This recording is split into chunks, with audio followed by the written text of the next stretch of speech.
Starting with updates from the Israel-Hamas war. Deputy Hamas Chief Saleh Al-Arouri was killed in an Israeli drone strike on Lebanon's capital Beirut last night. Arouri was a member of Hamas's political bureau and a co-founder of its military wing. His killing marks the first assassination of a Hamas official outside Gaza since Hamas's deadly attack on October 7th. Beirut is the stronghold of the militant group Hezbollah. Hezbollah says the attack on Lebanon's capital will not pass without punishment. Palestinian protesters across the West Bank took to the streets after Arouri's killing. The protesters from Ramallah, Jenin, Hebron and Aroura marched to honor him. They chanted slogans such as, "We will follow your footsteps." Israel had long accused Arouri of lethal attacks on its citizens. However, a Hamas official reportedly says he was the heart of the negotiations between Israel and Hamas. Arouri's killing has put into question any ceasefire and the future of the war.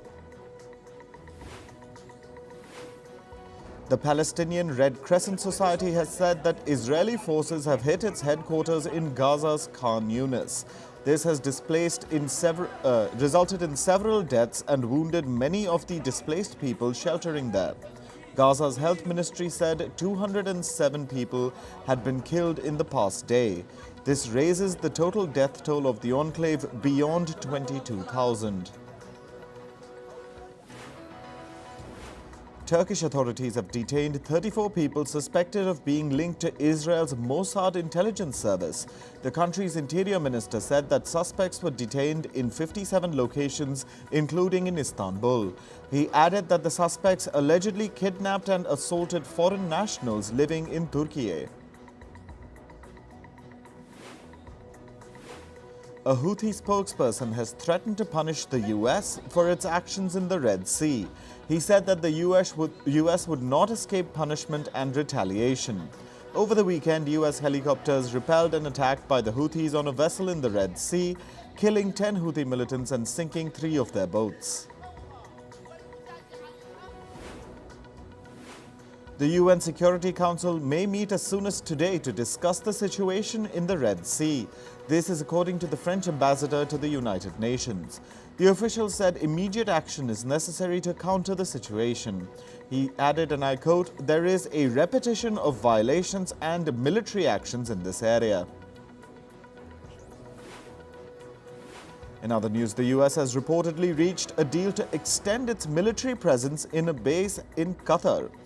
Washington will extend its presence in the Al Udeid Air Base for another 10 years. The Al Udeid Air Base hosts the largest US military facility in West Asia.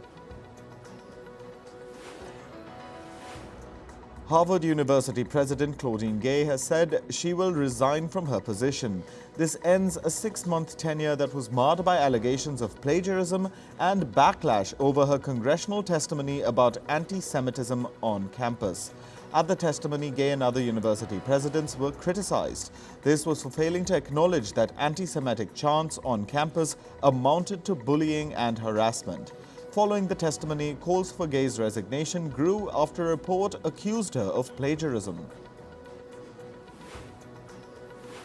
At least 5 civilians were killed after Russia shelled Ukraine's 2 biggest cities yesterday. In a new wave of airstrikes, Russia targeted Kyiv and Kharkiv. Ukraine's Interior Ministry said 135 people had been injured in the latest missile and drone attacks. Sudan's warring paramilitary group, the Rapid Support Forces or RSF, has said that it is open to an immediate and unconditional ceasefire agreement with the country's army. By signing the so-called Addis Ababa Declaration, the RSF has made its clearest commitment to ending the war so far. The declaration intends to serve as the basis for further negotiations and a political settlement. The 9-month war in Sudan has triggered the world's largest displacement crisis and prompted warnings of famine. Somalia has rejected a pact that its breakaway region of Somaliland signed with Ethiopia yesterday. The deal allows Ethiopia to use a major port with access to the Red Sea. Somalia's president said that the deal interferes with its sovereignty and freedom. Somalia views Somaliland as part of its territory. However, Somaliland considers itself independent. 5 crew members of a Japanese Coast Guard plane died after it collided with a passenger plane yesterday. The Japan Airlines passenger plane then burst into flames as it skidded down the tarmac. However, all 379 people aboard the plane successfully escaped the burning vehicle. South Korea's main opposition party leader, Lee Jae-myung, is recovering from surgery a day after getting stabbed in the neck. Lee is in an intensive care unit at Seoul National University Hospital. He underwent surgery for about 2 hours yesterday. Earlier yesterday, Lee was stabbed by a man during a press conference in the city of Busan. The assailant had approached the politician for an autograph before lunging at him with a knife. In climate news, the Nordic nations of Finland and Norway have issued a cold weather warning. This comes after some regions saw temperatures drop to -40 degrees Celsius. Residents have been advised to consume hot liquids and stay indoors. Extreme cold weather has gripped Russia's capital, Moscow. Mercury readings showed temperatures below -20 degrees Celsius. Russia's weather department says the weather is 13 degrees colder than normal for this time of year. The Indian Weather Department has issued a cold wave warning for the country's northern region. Several schools have been closed in the capital New Delhi and surrounding cities. Meanwhile, heavy fog continues to grip large parts of northern India. According to the Indian Weather Department, the cold wave will carry on for at least another week. The American state of California received its first winter snowfall in the northern region. However, climate surveyors are saying that the snowfall is below normal. Researchers say that California has received snow which is 25% below average for the first week of January. The United Kingdom has lowered its reliance on gas and coal for electricity. This is as per a new report. The study says that the UK now generates only 1/3 of its electricity from non-renewable sources. This is the UK's lowest use of fossil fuels since 1957. Meanwhile, 2023 has been declared the second hottest year for the UK on record. The country's weather office says that human-caused global warming is to be blamed for the heat. As per climate reports, all of the UK's 10 hottest years have come after 2002.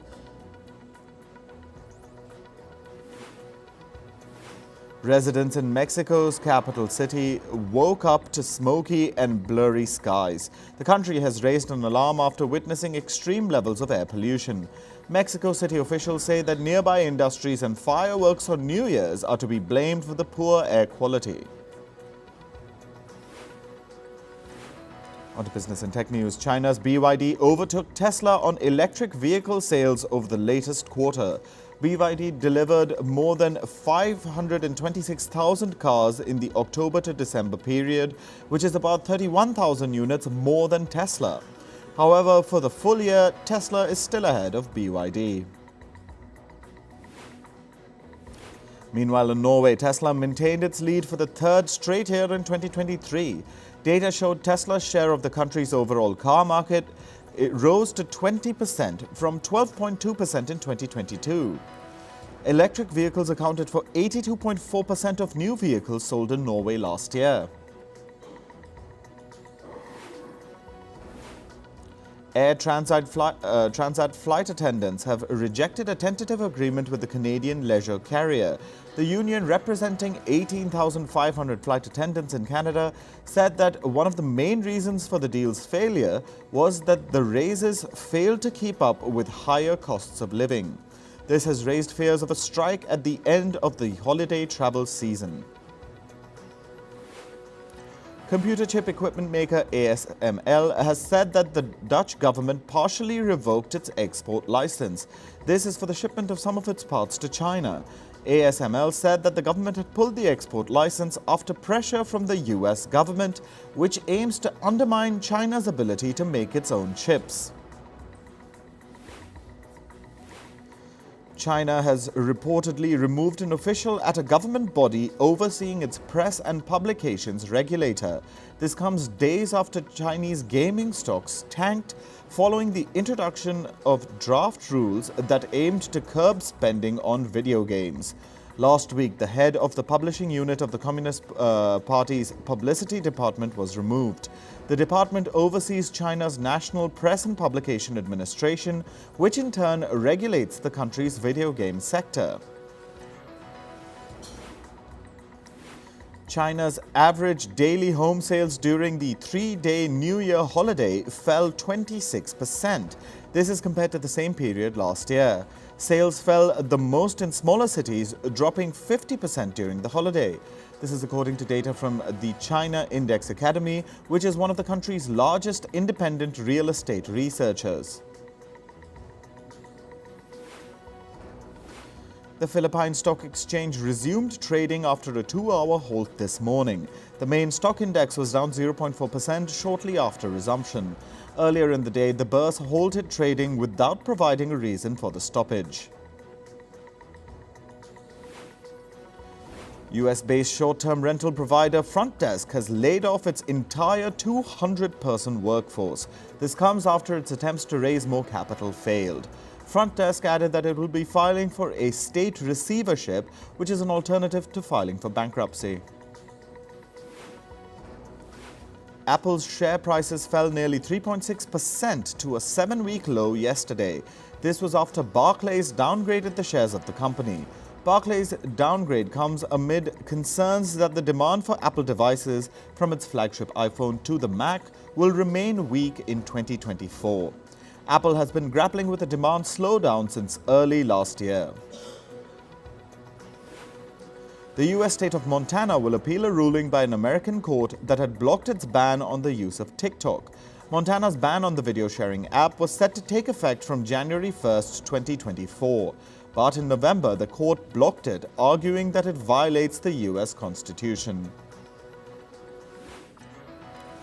Moving to sports, let's start with cricket. Afghanistan beat the UAE by 4 wickets in yesterday's T20 match. The UAE batted first and scored 126 runs in their innings. Afghan pacer Nabi-ul-Haq took 4 wickets for just 20 runs. During the chase, Afghanistan reached the target with 9 deliveries left. They have clinched the 3-match T20 series 2-1. Australia women beat India by 190 runs in yesterday's ODI. Australia batted first and scored 338 runs in their 50 overs. Phoebe Litchfield scored a century to help Australia get their highest total against India. During the chase, India were bowled out for just 148 runs. Australia have swept the 3-match ODI series, winning all the games. Australian Prime Minister Anthony Albanese praised cricketer Usman Khawaja. Albanese said, and I quote, "I congratulate Khawaja for the courage he has shown by standing up for human values." This comes after the International Cricket Council reprimanded Khawaja for displaying messages supporting a ceasefire in Gaza. In football, World Cup winner Jenny Hermoso arrived at Spain's High Court in Madrid yesterday. Hermoso testified against Spain's former football chief Luis Rubiales, who forcefully kissed her after the World Cup win. Hermoso reiterated in court that the kiss was not consensual. English football club Birmingham City have sacked manager Wayne Rooney. This comes after the team lost 9 out of 15 matches under Rooney's leadership. After the sacking, Rooney said, and I quote, "It'll take me some time to get over this setback." He added that he will take a break from football and spend time with his family. In tennis, Rafael Nadal made a dominating comeback to the tennis court after almost a year. The Spaniard Nadal faced Austrian Dominic Thiem in the Brisbane International. Nadal outplayed Thiem 7-5, 6-1 in straight sets to enter the round of 16. World number 2 Aryna Sabalenka also won at the Brisbane International. Belarusian Sabalenka beat Italy's Lucia Bronzetti 6-3, 6-0 in straight sets. With the win, Sabalenka has entered the round of 16. The International Olympics Committee has tightened the measures for transgender athletes at the Paris Olympics. The athletes have now been banned from weightlifting. According to the committee, transgender athletes who have gone through male puberty will face these restrictions. The athletes have also been banned from cycling and athletic events at the Olympics. In basketball, Oklahoma City Thunder beat the Boston Celtics last night. Thunder won the high-scoring game 127-123. Oklahoma's Shai Gilgeous-Alexander was the highest scorer of the match with 36 buckets. In darts, 16-year-old Luke Littner has entered the World Championship final. Littler will now face world number 1 Luke Humphreys. Littler has now become the youngest player ever to reach the World Championship final in darts. In entertainment news, late-night talk show host and comedian Jimmy Kimmel took to social media to call out what he claimed was a reckless lie spread by New York Jays quarterback Aaron Rodgers. Appearing on a TV show, Rogers had claimed that Kimmel could be one of the people who traveled with the late sex offender Jeffrey Epstein. Hundreds of names related to Epstein are expected to be revealed when court documents are made public. In a tweet, Kimmel threatened legal action against Rogers for his allegations. Game of Thrones author George R.R. Martin has said he is working on 3 animated projects based on that wildly popular franchise. He added that though there is a lot to choose from in terms of content, that does not stop him from adding more. According to Martin, the previously announced House of the Dragon prequel, 9 Voyages, will now be animated. International pop star Selena Gomez has hinted at closing the door on her career as a singer. Speaking on a podcast, Gomez said, and I quote, "I do feel like I have one more album in me." The Emmy-nominated actor added that she would ideally like to focus on her career as an actor. Gomez has said she never really intended on being a singer full-time. Singer Shawn Mendes has said that he feels 2024 will treat him better. Welcoming the new year, the Mercy singer reflected on some of the challenges he faced in 2023 and the lessons he learned. In an Instagram post, Mendes said that the biggest lesson for him this year has been to accept and welcome the lows of life and not to change or fix something in order to feel high again. Shawn Mendes had earlier cancelled his July 2022 tour due to mental health concerns. Friends Ariana Grande and Cynthia Erivo strengthened their growing bond by getting matching tattoos. The co-stars forged a strong friendship while filming their upcoming big-screen adaptation of Wicked. Grande, who stars as the Good Witch, took to her Instagram story to share glimpses of their matching tattoos. Both of them got the words "for good" written on the palms of their hands. The Wicked adaptation is scheduled to be released in 2 parts, the first in November 2024 and the second a year later. If you know house music, you know who Peggy Gou is. The Korean-born, Berlin-based DJ has been the mainstay of the club scene for years. He has now been voted to 3rd place on BBC Radio 1's Sound of 2024. The list predicts the biggest crossover stars of the next 12 months. David Beckham is certainly committed to keeping the fun in his marriage alive, even if that means trolling his wife every now and then. In an Instagram post, he called out his wife by jokingly bringing back the working class viral moment. The caption on the post was a reference to the 2023 Beckham documentary, from which a candid conversation between the couple went viral. In the clip, talking of her wealth while growing up, Victoria Beckham said, "We were very working class," to which David Beckham asked, "What car did your dad drive you to school in?" TV personality and The Bachelorette star Rachel Lindsay's marriage to husband Brian Abasolo is coming to an end. After 4 years of marriage, Abasolo filed for divorce in the Los Angeles Superior Court. He cited irreconcilable differences as grounds for divorce. The couple met in 2017 when Lindsay starred on the long-running reality show The Bachelorette. The Golden Bachelor star Leslie Fema spent her 65th birthday at a hospital.